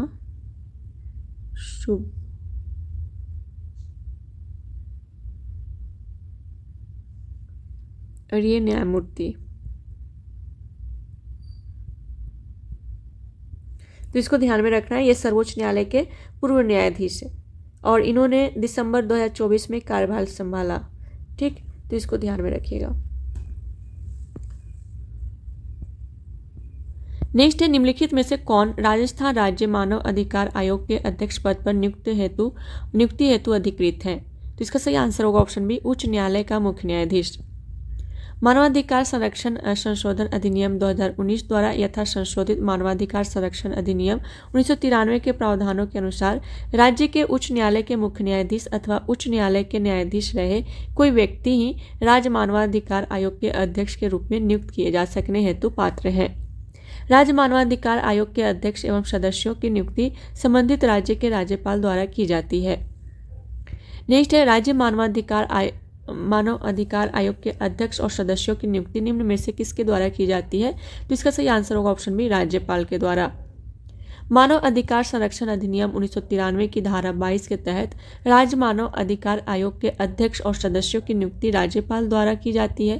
राज्यपाल द्वारा यह नियुक्तियां एक समिति की सिफारिशों के आधार पर की जाती है, जिसमें मुख्यमंत्री अध्यक्ष होते हैं तथा सदस्यों के रूप में विधानसभा अध्यक्ष, राज्य गृह मंत्री और विधानसभा के विपक्ष का नेता शामिल होते हैं। परंतु जहां भी किसी राज्य में विधान परिषद है, वहां उस विधान परिषद का सभापति और उस परिषद में विपक्ष का नेता भी समिति में सदस्य होते हैं। इसको भी ध्यान में रखना है। नेक्स्ट है, राज्य मानवाधिकार आयोग के अध्यक्ष एवं सदस्यों की नियुक्ति की जाती है, तो इसका सही आंसर होगा ऑप्शन ए, राज्यपाल द्वारा। नेक्स्ट है कि राज्य मानवाधिकार आयोग के सदस्यों की नियुक्ति हेतु गठित समिति की अध्यक्षता कौन करता है, तो इसका सही आंसर होगा ऑप्शन बी, मुख्यमंत्री। नेक्स्ट है राज्य मानवाधिकार आयोग के अध्यक्ष और सदस्यों की नियुक्ति के लिए नामों की सिफारिश करने वाली समिति में कौन शामिल नहीं है? मुख्यमंत्री, विधानसभा का अध्यक्ष, गृह मंत्रालय के प्रभारी, राज्यपाल। तो इसमें शामिल नहीं है ऑप्शन डी, राज्यपाल। नेक्स्ट है राज्य मानवाधिकार आयोग के अध्यक्ष एवं सदस्यों की नियुक्ति के नामों की सिफारिश करने वाली समिति में कौन शामिल है? तो ये विधानसभा अध्यक्ष एंड नेता प्रतिपक्ष, ऑप्शन ए एंड सी दोनों होगा। नेक्स्ट है राज्य मानवाधिकार आयोग में सदस्य के रूप में उच्च न्यायालय का कोई आसीन न्यायाधीश या कोई आसीन जिला न्यायाधीश किसके परामर्श के पश्चात नियुक्त किया जा सकता है? तो इसका सही आंसर होगा ऑप्शन बी, संबंधित राज्य के उच्च न्यायालय के मुख्य न्यायाधीश के द्वारा। मानव अधिकार संरक्षण अधिनियम 1993 की धारा 22(1) के तृतीय परंतु के अनुसार राज्य मानव अधिकार आयोग में सदस्य के रूप में उच्च न्यायालय का कोई आसीन न्यायाधीश या कोई आसीन जिला न्यायाधीश संबंधित राज्य के उच्च न्यायालय के मुख्य न्यायमूर्ति से परामर्श करने के पश्चात ही नियुक्त किया जाएगा, अन्यथा नहीं। नेक्स्ट है राज्य आयोग के अध्यक्ष के पद पर हुई रिक्ति की दशा में किसी एक सदस्य को अध्यक्ष के रूप में कार्य करने के लिए प्राधिकृत करने की शक्ति किसे है? तो इसका सही आंसर होगा ऑप्शन डी, राज्यपाल को। मानव अधिकार संरक्षण अधिनियम 1993 की धारा 25 के अनुसार राज्य आयोग राज्य मानव अधिकार आयोग के अध्यक्ष की मृत्यु, पद त्याग या अन्य कारण से उसके पद में हुई रिक्ति की दशा में राज्यपाल अधिसूचना द्वारा सदस्यों में से किसी एक सदस्य को अध्यक्ष के रूप में तब तक कार्य करने के लिए प्राधिकृत कर सकेगा जब तक ऐसी रिक्ति को भरने के लिए अध्यक्ष की नियुक्ति नहीं हो जाती। नेक्स्ट है कि राज्य मानव अधिकार आयोग के संदर्भ में कथनों का विश्लेषण करें। फर्स्ट है कि मानव अधिकार आयोग मानव अधिकार के क्षेत्र में कार्यरत संस्थाओं को प्रोत्साहित करता है, बिल्कुल सही है। सेकेंड है आयोग का काम मानव अधिकार क्षेत्र में अनुसंधान करना भी है, ये भी सही है। तो इसका सही आंसर होगा ऑप्शन ए, दोनों कथन सही है, वो ऑप्शन सी एंड डी दोनों में दिया हुआ है। नेक्स्ट, निम्न में से कौन सा एक राज्य मानव अधिकार आयोग का कार्य नहीं है? फर्स्ट है मानव अधिकार के उल्लंघन की स्वेच्छा से जांच। सेकेंड है किसी जेल को देखना। थर्ड है मानव अधिकारों की सुरक्षा का पुनर्विलोकन। एंड ऑप्शन डी है कि मानव अधिकारों का उल्लंघन करने वालों को सजा देना। ये गलत हो जाएगा, ऑप्शन डी इसका सही आंसर होगा। मानव अधिकारों का उल्लंघन करने वालों को सजा देना राज्य मानव अधिकार आयोग का कार्य नहीं है। ठीक। नेक्स्ट है राज्य आयोग अपना वार्षिक प्रतिवेदन किसके समक्ष प्रस्तुत करता है? तो इसका सही आंसर होगा ऑप्शन सी, राज्य सरकार। राज्य मानवाधिकार संरक्षण अधिनियम 1993 के अनुसार राज्य आयोग से तात्पर्य राज्य मानव अधिकार आयोग से है और यह अधिकार राज्य सरकार को वार्षिक प्रतिवेदन प्रस्तुत करता है। राज्य सरकार इस प्रतिवेदन को विधानमंडल के सदन या सदनों के समक्ष रखवाता है। नेक्स्ट क्वेश्चन है कि राज्य आयोग का प्रत्येक सदस्य एवं मानव अधिकार संरक्षण अधिनियम के अधीन कृतियों का प्रयोग करने के लिए आयोग या राज्य आयोग द्वारा नियुक्त या प्राधिकृत प्रत्येक अधिकारी समझा जाता है। तो इसका सही आंसर होगा ऑप्शन बी, लोक सेवक। मानव अधिकार संरक्षण अधिनियम 1993 की धारा 39 के तहत राष्ट्रीय मानव अधिकार आयोग राज्य आयोग का प्रत्येक सदस्य एवं मानव अधिकार संरक्षण अधिनियम के अधीन कृतियों का प्रयोग करने के लिए आयोग या राज्य आयोग द्वारा नियुक्त या प्राधिकृत प्रत्येक अधिकारी भारतीय दंड संहिता की धारा 21 के अर्थ में लोक सेवक समझा जाता है। ज्ञातव्य है कि भारतीय दंड संहिता को भारतीय न्याय संहिता से प्रतिस्थापित किया गया है जो 1 जुलाई 2024 से प्रभावी हुई।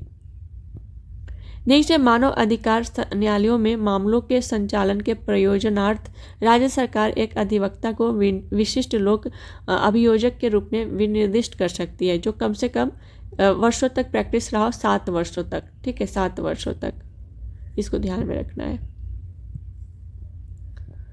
मानव अधिकार संरक्षण अधिनियम 1993 की धारा 31 के अनुसार राज्य सरकार प्रत्येक मानव अधिकार न्यायालय के लिए अधिसूचना द्वारा एक लोक अभियोजक भी निर्दिष्ट करेगी या किसी ऐसे अधिवक्ता को जिसने कम से कम 7 वर्ष तक अधिवक्ता के रूप में विधि व्यवसाय किया हो।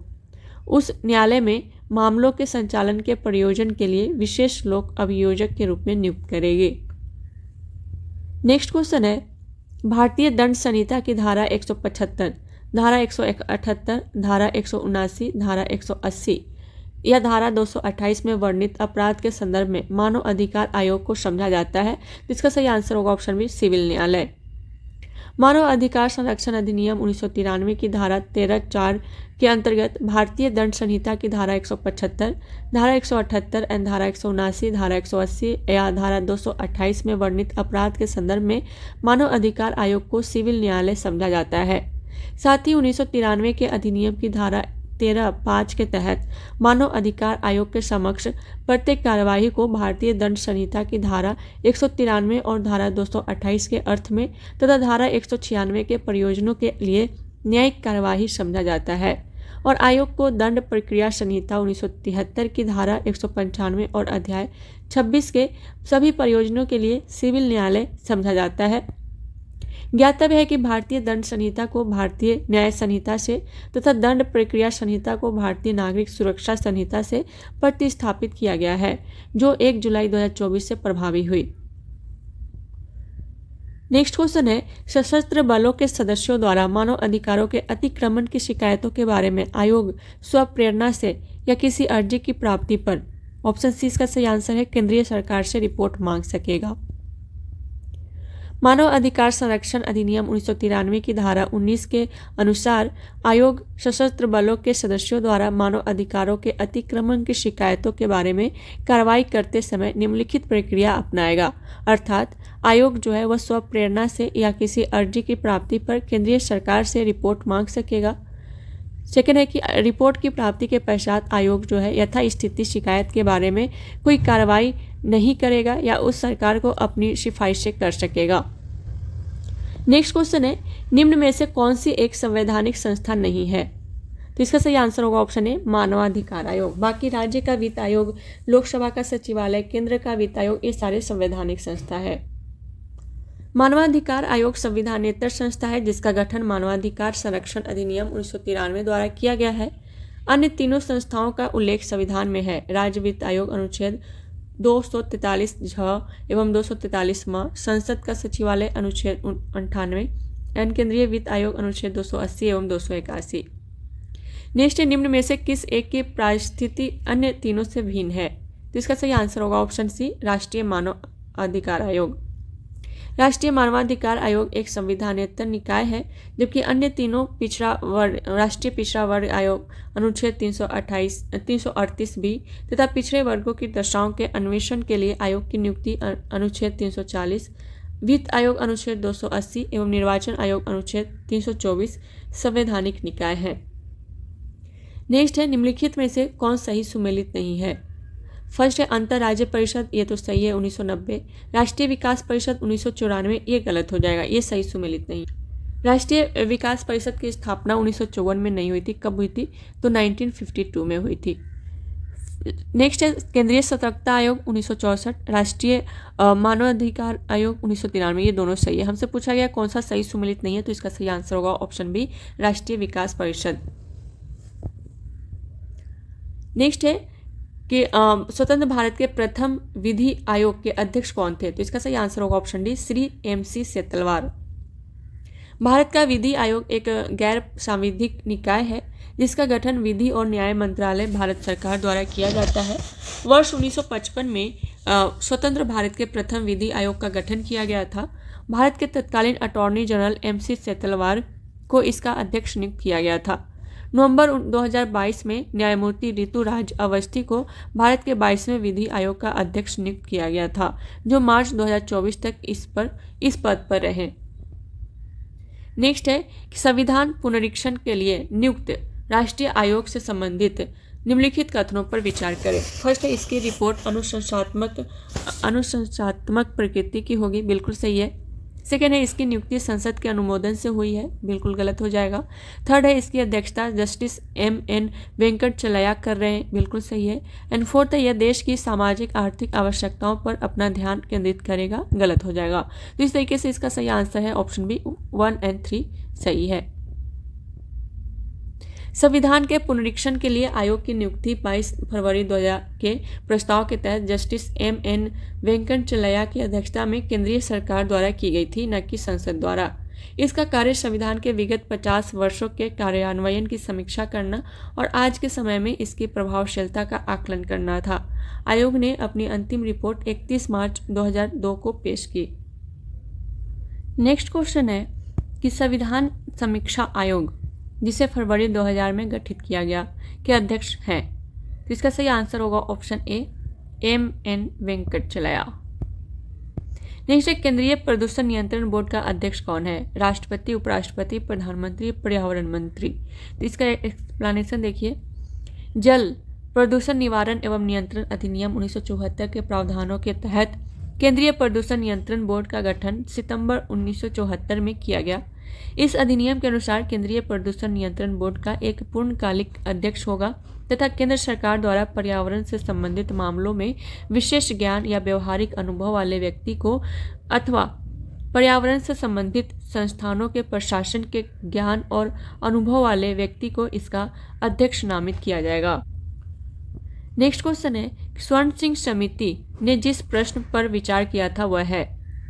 तो इसका सही आंसर होगा ऑप्शन सी, मूल अधिकारों की तुलना में निर्देशक तत्वों की अग्रता। 1976 में कांग्रेस ने सरदार स्वर्ण सिंह की अध्यक्षता में एक समिति का गठन किया। इसे तत्समय संविधान संशोधन समिति के नाम से जाना गया।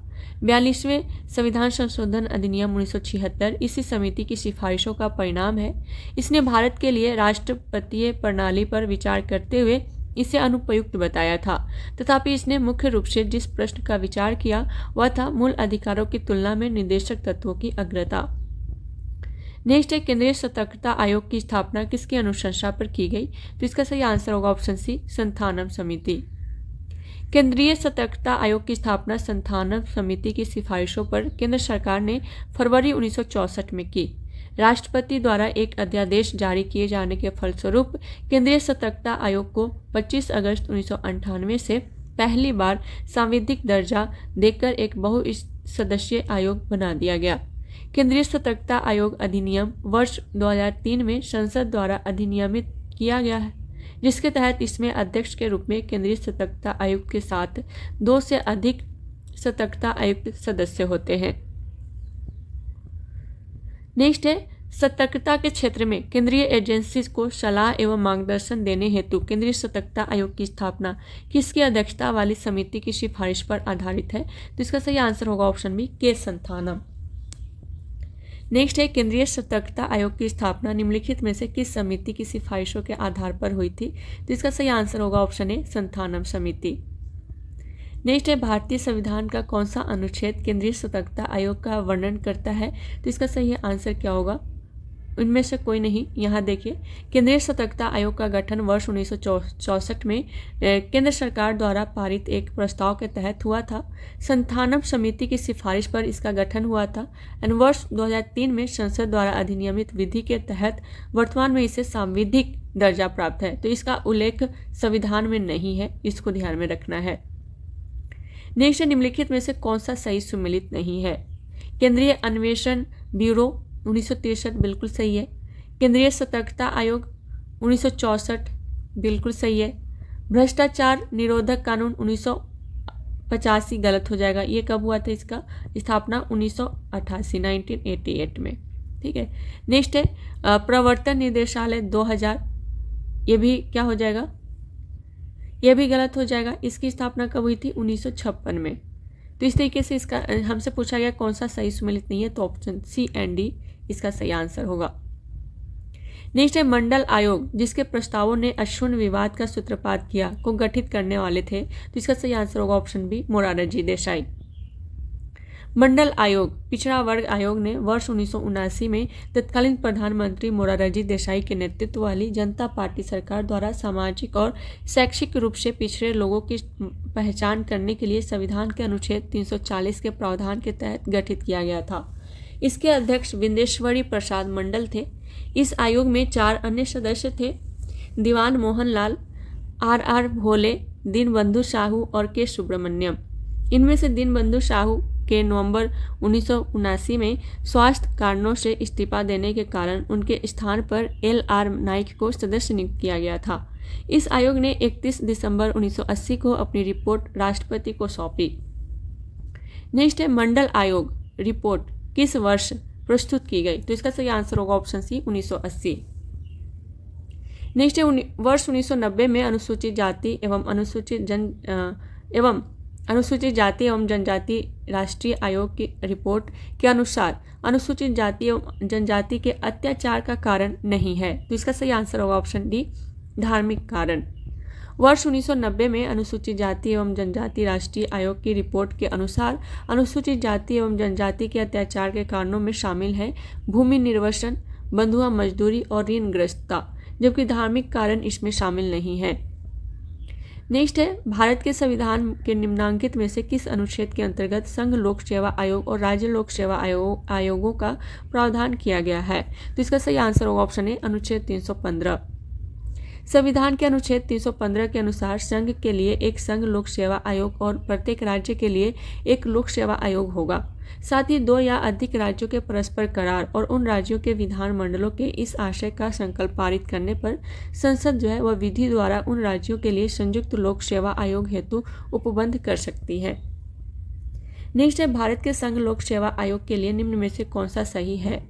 तो इसका सही आंसर होगा ऑप्शन बी, इसका राज्य लोक सेवा आयोग से कोई लेना देना नहीं है। अनुच्छेद 315 के अंतर्गत संघ एवं राज्यों के लिए लोक सेवा आयोगों के गठन का प्रावधान किया गया है।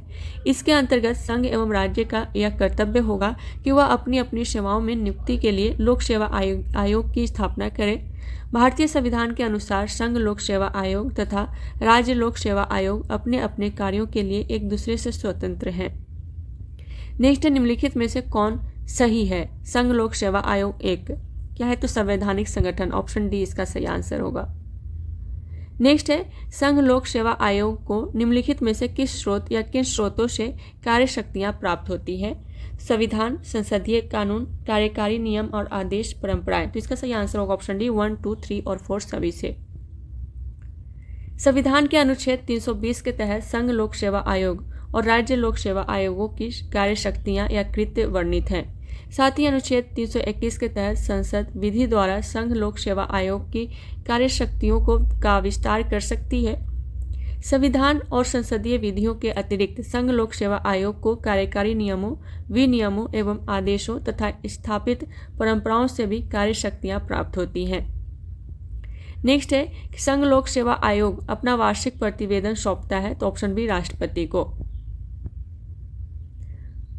अनुच्छेद 323 का फर्स्ट के अनुसार संघ लोक सेवा आयोग का यह कर्तव्य होगा कि वह राष्ट्रपति को आयोग द्वारा किए गए कार्यों के बारे में प्रतिवर्ष वार्षिक प्रतिवेदन दे, जिसे राष्ट्रपति एक ज्ञापन पत्र सहित संसद के प्रत्येक सदन के समक्ष प्रस्तुत करेंगे।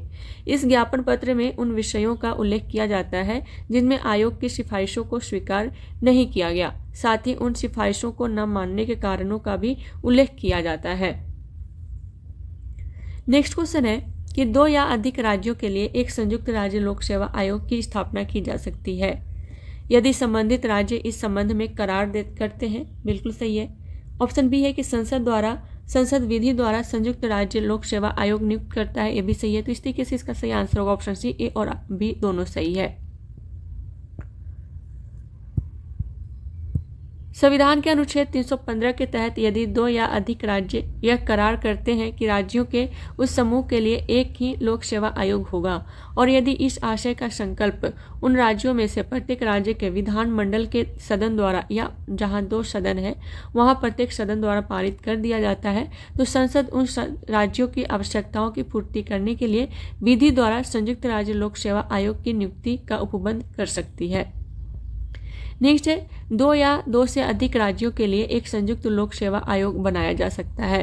तो इसका सही आंसर होगा ऑप्शन ए, संबंधित राज्यों के निवेदन पर संसद द्वारा।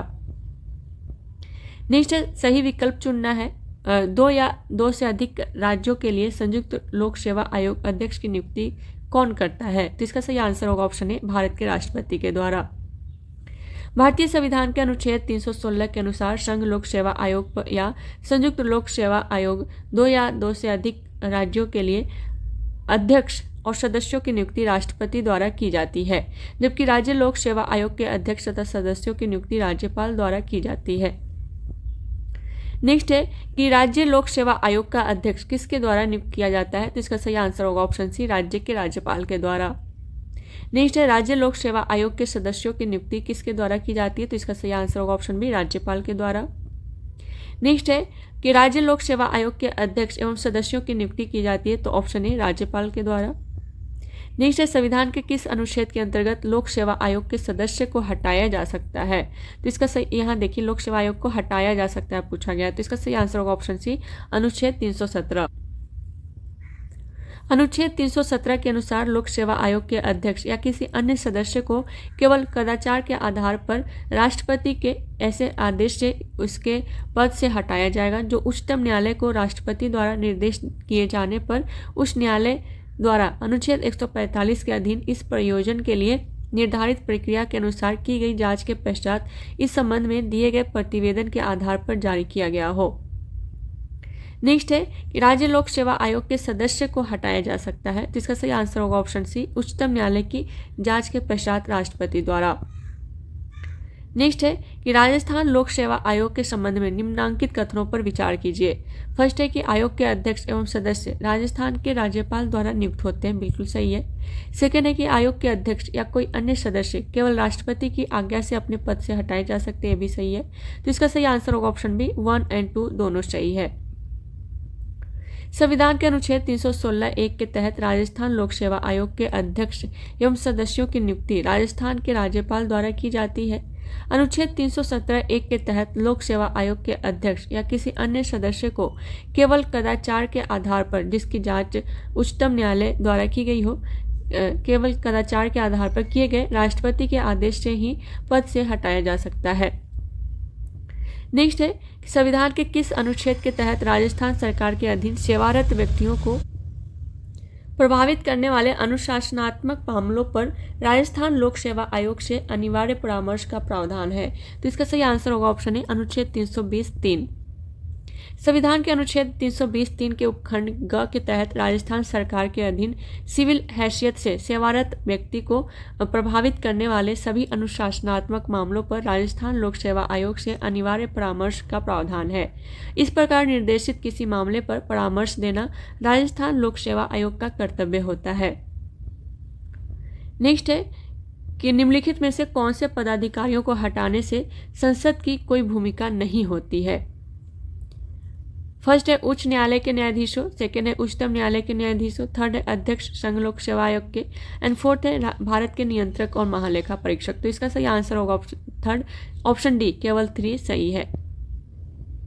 अनुच्छेद 317 के अनुसार अनुच्छेद 317 के अनुसार लोक सेवा आयोग के अध्यक्ष या किसी अन्य सदस्यों को केवल कदाचार के आधार पर राष्ट्रपति के ऐसे आदेश से उसके पद से हटाया जाएगा जो उच्चतम न्यायालय को राष्ट्रपति द्वारा निर्देश किए जाने पर उस न्यायालय द्वारा अनुच्छेद 145 के अधीन इस प्रयोजन के लिए निर्धारित प्रक्रिया के अनुसार की गई जांच के पश्चात इस संबंध में दिए गए प्रतिवेदन के आधार पर जारी किया गया हो। जबकि उच्चतम एवं उच्च न्यायालयों के न्यायाधीशों एवं भारत के नियंत्रक एवं महालेखा परीक्षक को हटाने में संसद की भूमिका होती है तथा इन्हें अनुच्छेद 124(4) में उपबंधित रीति से संसद के प्रत्येक सदन द्वारा विशेष बहुमत से अनुमोदन पारित करने पर राष्ट्रपति के आदेश से हटाया जा सकता है। ठीक। नेक्स्ट है संघ लोक सेवा आयोग के अध्यक्ष को निम्नलिखित में से किसके द्वारा पद से हटाया जा सकता है, तो इसका सही आंसर होगा ऑप्शन बी, राष्ट्रपति द्वारा। नेक्स्ट क्वेश्चन है निम्न में से किस मामले में राज्य लोक सेवा आयोग से परामर्श नहीं लिया जाता है, इसका सही आंसर होगा ऑप्शन डी, सिविल सेवाओं के स्थानांतरण पर। अनुच्छेद 320 के अंतर्गत राज्य लोक सेवा आयोग के कृत्यों में सिविल सेवकों के स्थानांतरण का कार्य सम्मिलित नहीं है, जबकि प्रश्नगत अन्य कार्य जो है राज्य लोक सेवा आयोग के कृत्यों में शामिल है। इसलिए सिविल सेवकों के स्थानांतरण संबंधी परामर्श राज्य लोक सेवा आयोग से नहीं लिया जाता है। बाकी आप देखिए कि सिविल सेवा के लिए भर्ती की पद्धति पर राज्य लोक सेवा आयोग से परामर्श ली जाती है। सिविल सेवाओं की नियुक्ति के अनुसरण किए जाने वाले सिद्धांतों पर। इससे थर्ड है कि सिविल सेवाओं में प्रोन्नति एवं एक सेवा से दूसरे सेवा में अंतरण के लिए अनुसरण किए जाने के सिद्धांतों पर परामर्श नहीं लिए जाते। सिविल सेवाओं के स्थानांतरण पर परामर्श नहीं लिए जाते हैं। तो ऑप्शन डी इसका सही आंसर है। नेक्स्ट है कि किसी राज्य लोक सेवा आयोग के कार्यों को निम्नलिखित में से किस एक के अनुमोदन से संघ लोक सेवा आयोग को सौंपा जा सकता है। तो इसका सही आंसर होगा ऑप्शन डी, भारत के राष्ट्रपति। संविधान के अनुच्छेद 315(4) के तहत राज्यपाल की सिफारिश पर राष्ट्रपति के अनुमोदन से किसी राज्य लोक सेवा आयोग के कार्यों को संघ लोक सेवा आयोग को सौंपा जा सकता है। नेक्स्ट क्वेश्चन है, संघ लोक सेवा आयोग राज्य की आवश्यकताओं की पूर्ति के लिए सहमत हो सकता है। तो इसका सही आंसर होगा ऑप्शन डी, राज्यपाल की मांग और राष्ट्रपति की संस्तुति पर। संविधान के अनुच्छेद 315(4) के अनुसार यदि किसी राज्य का राज्यपाल संघ लोक सेवा आयोग से ऐसा करने का अनुरोध करता है तो वह राष्ट्रपति के अनुमोदन से उस राज्य की सभी या किन्हीं आवश्यकताओं की पूर्ति के लिए सहमत हो सकेगा। नेक्स्ट है, उत्तर प्रदेश के राज्य लोक सेवा आयोग के कार्यों का विस्तार किया जा सकता है। तो इसका सही आंसर होगा ऑप्शन डी, उत्तर प्रदेश विधानमंडल द्वारा। अनुच्छेद 321 के अनुसार राज्य विधानमंडल द्वारा बनाए गए अधिनियम के द्वारा राज्य लोक सेवा आयोग को राज्य की सेवाओं अथवा किसी स्थानीय प्राधिकारी या विधि द्वारा गठित अन्य निगमित निकाय या किसी लोक संस्था की सेवाओं से संबंधित अतिरिक्त कार्य प्रदान किए जा सकते हैं। अतः राज्य विधानमंडल द्वारा बनाए गए अधिनियम के तहत राज्य लोक सेवा आयोग के कार्यक्षेत्र का विस्तार किया जा सकता है। नेक्स्ट, निम्नलिखित में से भारतीय संविधान का कौन सा अनुच्छेद लोक सेवा आयोगों के व्यय से संबंधित है। तो इसका सही आंसर होगा ऑप्शन सी, अनुच्छेद 322। भारतीय संविधान का अनुच्छेद 322 लोक सेवा आयोगों के व्यय से संबंधित है। इसके अनुसार संघ या राज्य लोक सेवा आयोग के व्यय जिनके अंतर्गत आयोग के सदस्यों या कर्मचारी वृंद को या उनके संबंध में संदेह कोई वेतन भत्ते और पेंशन है यथास्थिति भारत की संचित निधि या राज्य की संचित निधि पर भारित होंगे। नेक्स्ट है कि उत्तर प्रदेश लोक सेवा आयोग के व्यय किस निधि पर भारित होते हैं। तो इसका सही आंसर होगा ऑप्शन बी, राज्य की संचित निधि पर। संविधान के अनुच्छेद 322 के अनुसार संघ लोक सेवा आयोग के व्यय भारत की संचित निधि पर जबकि राज्य लोक सेवा आयोग के व्यय संबंधित राज्य की संचित निधि पर भारित होते हैं। नेक्स्ट है, राजस्थान लोक सेवा आयोग अपने कार्यों का प्रतिवेदन प्रस्तुत करता है। तो इसका सही आंसर होगा ऑप्शन सी, राज्यपाल के समक्ष। संविधान के अनुच्छेद 323(2) के प्रावधानों के तहत राज्य लोक सेवा आयोग का यह कर्तव्य है कि वह राज्य के राज्यपाल को आयोग के कार्य के बारे में प्रतिवर्ष प्रतिवेदन दे तथा ऐसा प्रतिवेदन प्राप्त होने पर राज्यपाल उसकी प्रति राज्य के विधानमंडल के समक्ष रखवाता है। नेक्स्ट है कि भारत में पहली बार लोक सेवा आयोग की स्थापना जिस अधिनियम से हुई वह कौन सा था। तो इसका सही आंसर होगा option C, government of India act 1919। 1919 के भारत शासन अधिनियम की धारा 96C के अंतर्गत भारत में प्रथम लोक सेवा आयोग 1 अक्टूबर 1926 को स्थापित किया गया। उस समय इसमें एक अध्यक्ष तथा 4 सदस्य थे। सर रॉस वार्कर इसके प्रथम अध्यक्ष थे। 1935 के अधिनियम के तहत इसका नाम 1 अप्रैल 1937 को संघीय लोक सेवा आयोग रखा गया तथा 26 जनवरी 1950 को भारतीय संविधान के लागू होने के साथ यह संघ लोक सेवा आयोग में परिवर्तित हो गया।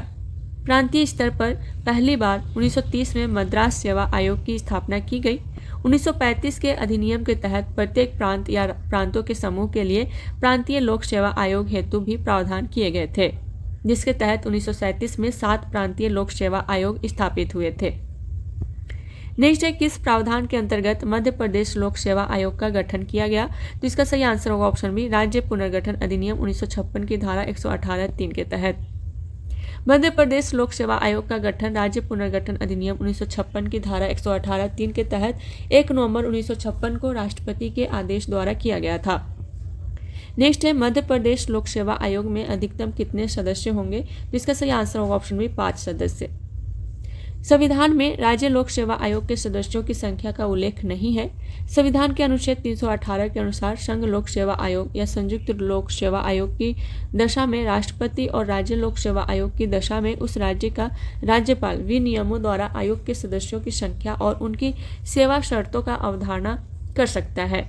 मध्य प्रदेश लोक सेवा आयोग की वेबसाइट पर दी गई आयोग की सांगठनिक संरचना के अनुसार वर्तमान में मध्य प्रदेश लोक सेवा आयोग के अध्यक्ष सहित अधिकतम 5 सदस्य हो सकते हैं।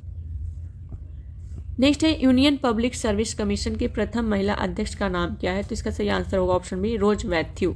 श्रीमती रोज एम मैथ्यू संघ लोक सेवा आयोग की प्रथम महिला अध्यक्ष थी, जो वर्ष 1992 से 1996 के दौरान इस पद पर रही। नेक्स्ट है भारत के संदर्भ में नौकरशाही का निम्नलिखित में से कौन सा उपयुक्त चरित्र चित्रण है? तो इसका सही आंसर होगा ऑप्शन डी, लोक नीति को कार्यान्वित करने वाला अभिकरण। भारत के संदर्भ में नौकरशाही वह माध्यम है जिसके द्वारा सरकार की लोक हितकारी नीतियां जनता तक पहुंचती है। इस प्रकार यह सरकार की लोक नीति को कार्यान्वित करने वाला अभिकरण होता है। नौकरशाही से यह अपेक्षित होता है कि वह राजनीतिक रूप में तटस्थ हो। ठीक है, इसका अर्थ यह है कि नौकरशाही नीतियों पर विचार एवं उन्हें कार्यान्वित करते समय किसी राजनीतिक दृष्टिकोण का समर्थन नहीं करती है। इस रूप में नौकरशाही राजनीति से दूर रहती है। भारतीय नौकरशाही का जटिल स्वरूप है एंड इसमें भारतीय जो है वो नौकरशाही का जटिल, इसमें अखिल भारतीय सेवाएं, प्रांतीय सेवाएं, स्थानीय सरकार के कर्मचारी और लोक उपक्रमों के तकनीकी तथा प्रबंधकीय अधिकारी सम्मिलित हैं। यद्यपि नौकरशाही आर्थिक वृद्धि को सुलभ करने वाले अभिकरण के रूप में कार्य करती है, तथापि राजनीतिक अस्थायित्व लोकसभा में विश्वास मत पर निर्भर करता है। नेक्स्ट क्वेश्चन है निम्नलिखित में से भारतीय संविधान का कौन सा अनुच्छेद प्रसाद का सिद्धांत उल्लिखित करता है? तो इसका सही आंसर होगा ऑप्शन सी, अनुच्छेद 310। भारतीय संविधान के अनुच्छेद 310 प्रसाद का सिद्धांत उल्लिखित करता है। इसके अनुसार प्रत्येक व्यक्ति जो रक्षा सेवा का या संघ की सिविल सेवा का या अखिल भारतीय सेवा का सदस्य है अथवा रक्षा से संबंधित कोई पद या संघ के अधीन कोई सिविल पद धारण करता है, राष्ट्रपति के पश्चात पर्यंत पद धारण करता है, और प्रत्येक व्यक्ति जो किसी राज्य की सिविल सेवा का सदस्य है या राज्य के अधीन कोई सिविल पद धारण करता है, उस राज्य के राज्यपाल के पश्चात पर्यंत पद धारण करता है। नेक्स्ट है निम्नलिखित सिविल सेवा परीक्षा की समीक्षा हेतु संघ लोक सेवा आयोग ने जुलाई 2000 में किसकी अध्यक्षता में एक समिति का गठन किया? तो इसका सही आंसर होगा option D, professor Yogendra Kumar अलग। सिविल सेवा परीक्षा की समीक्षा हेतु संघ लोक सेवा आयोग ने जुलाई 2000 में प्रोफेसर योगेंद्र कुमार अलग की अध्यक्षता में एक समिति का गठन किया था। इस समिति ने अपनी रिपोर्ट अक्टूबर 2001 में प्रस्तुत की थी। नेक्स्ट है सिविल सेवाओं में सुधार हेतु पीसी होता समिति का गठन किस वर्ष किया गया था? तो इसका सही आंसर होगा ऑप्शन बी, 2004। लोक सेवा संबंधी सुधारों के सभी पहलुओं का परीक्षण करने के उद्देश्य से भारत सरकार द्वारा 3 फरवरी 2004 को संघ लोक सेवा आयोग के पूर्व चेयरमैन पीसी होता की अध्यक्षता में एक समिति का गठन किया गया था और इस समिति ने अपनी रिपोर्ट 30 जुलाई 2004 को सौंपी थी। नेक्स्ट है निम्नलिखित तिथियों में से किस दिन भारत में नागरिक सेवाएं दिवस मनाया जाता है? तो इसका सही आंसर होगा ऑप्शन डी, 21 अप्रैल। भारत में प्रतिवर्ष 21 अप्रैल को नागरिक सेवाएं दिवस सिविल सर्विसेज डे मनाया जाता है एंड वर्ष 1947 में इसी दिन भारत के पहले गृह मंत्री सरदार वल्लभ भाई पटेल ने नई दिल्ली में भारतीय सिविल सेवा के प्रशिक्षु अधिकारियों को संबोधित करते हुए सिविल सेवकों को भारत के इस्पात ढांचे के रूप में अभिहित किया था, स्टील फ्रेम ऑफ इंडिया। ठीक है, इसी परिप्रेक्ष्य में वर्ष 2006 से यह दिवस मनाया जाता है, नागरिक सेवाएं दिवस 21 अप्रैल को। तो आज के लिए इतना ही, मिलते हैं नेक्स्ट क्लास में नेक्स्ट टॉपिक के साथ। तब तक के लिए thank you so much and all the best.